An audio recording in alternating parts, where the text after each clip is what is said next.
Good morning. Happy Tuesday and happy Halloween. That's right, I said it. Happy Halloween. It's Kip here. Happy Reformer. We're going to talk a little bit this morning about the religious mind that goes nuts over Halloween. Now, let me just start by saying, listen, if you don't want to observe Halloween, that's fine.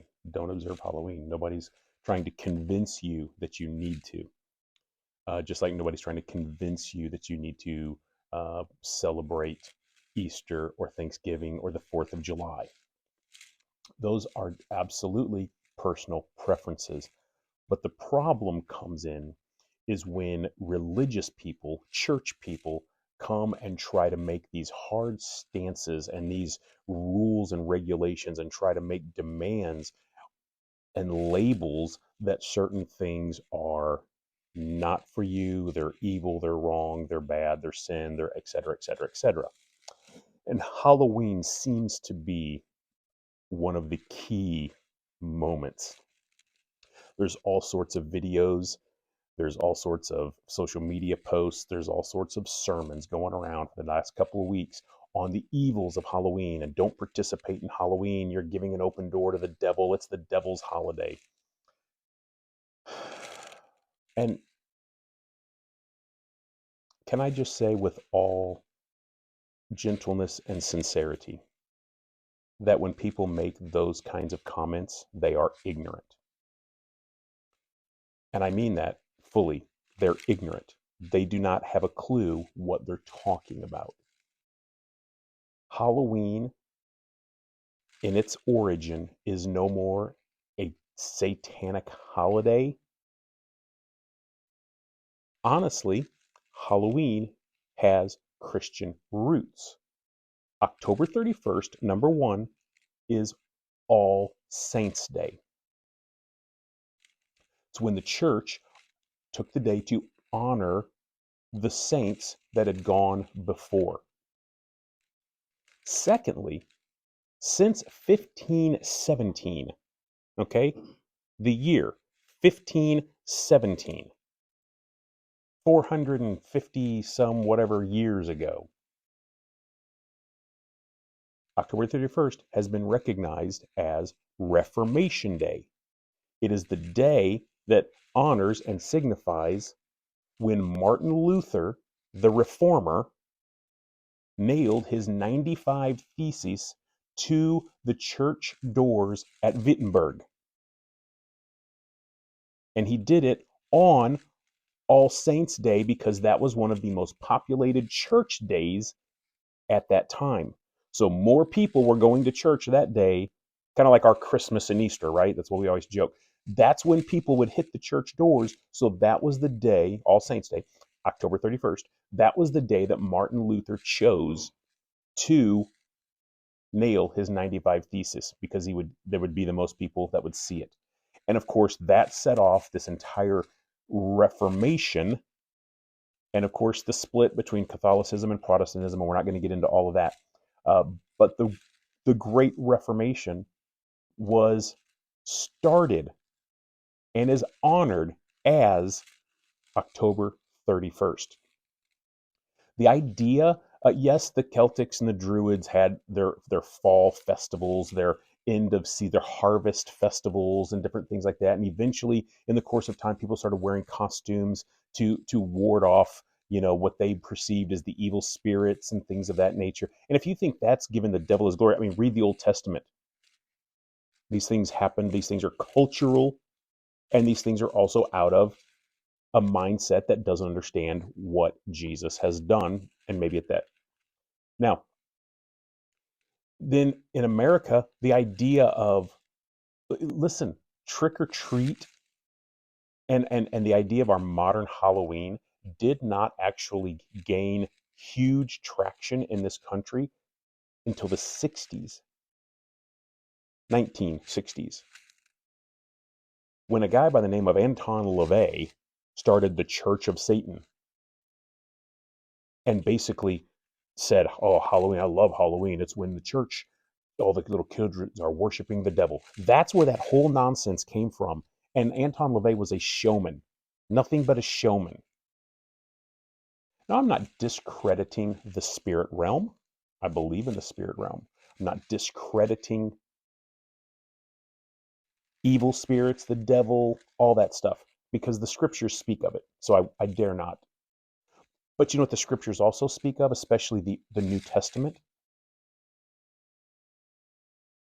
The finished work of Jesus. Jesus has defeated all principalities and powers. He's raised up to seat with him in high places. I am not worried about the devil. I don't have spiritual warfare anymore.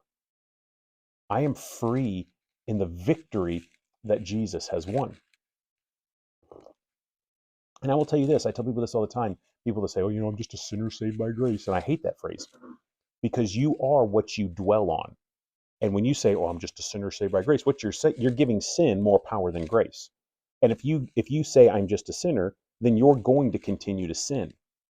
See, I'm no longer a sinner. I was a sinner who has been saved by grace. Now I'm a child. I'm a joint heir. Now, as Paul speaks throughout his writings, I live according to my new nature. I don't have an old man anymore. That was crucified, dead, buried, co-buried, co-resurrected with Jesus. Read Romans chapter 6. Now, when it comes to Halloween, again, I'm not suggesting that you have to go out there and do anything, but I also am going to tell you that if you've got children and you want to let them go trick-or-treating and get some candy, that you are not worshiping the devil. That's pure bullshit. It's nonsense. First of all, we're giving the devil more credit than we are God. Like the devil gets a day? Did Jesus just all of a sudden go, oh, yeah, I own 364 days, unless it's a leap year, then I get one more. But the devil, he gets that one day a year. Come on. What kind of nonsense is that? Jesus owns all the days.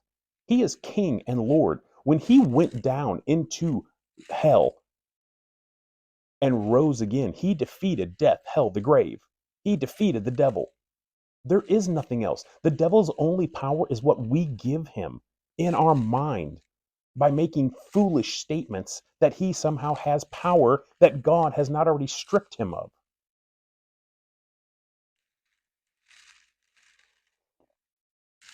Let me read you a couple scriptures.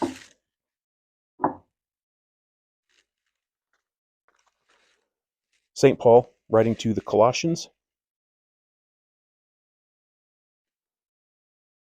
therefore, this is chapter 2, starting in verse 16.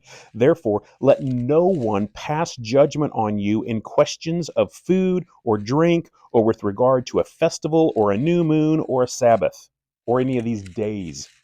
These are shadows of things to come, but the substance belongs to Christ. Let no one disqualify you, insisting on asceticism and worship of angels, going in detail about visions, puffed up without reason by the sensuous mind, and not holding fast to the head, from whom the whole body, nourished and knit together through its joints and ligaments, grows with a growth that is from God. If with Christ you died to the elementary spirits of this world, why, as if you were still alive in the world, do you submit to its regulations? Do not handle, do not taste, do not touch.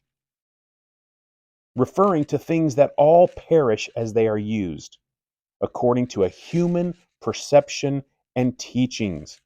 These have indeed an appearance of wisdom in promoting self-made religion and asceticism and severity to the body, but they are of no value in stopping the indulgence of the flesh. Paul literally is saying, when you start taking new moons and Sabbaths and foods and handles and Halloween and Christmas and drinking and smoking and whatever things we want to put parameters on,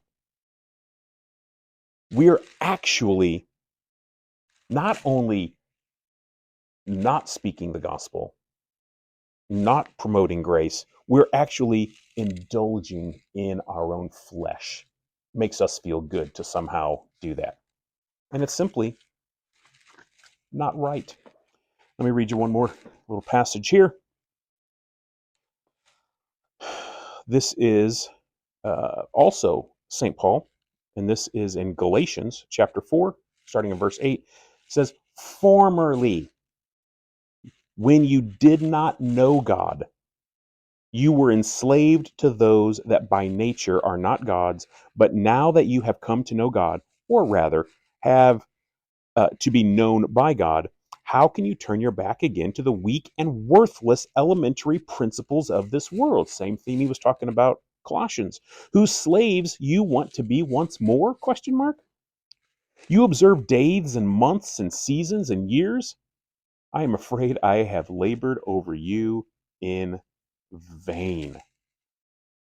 Then later on in chapter 5, he says this: "For freedom Christ has set us free. Therefore, stand firm and do not again submit to that yoke of slavery."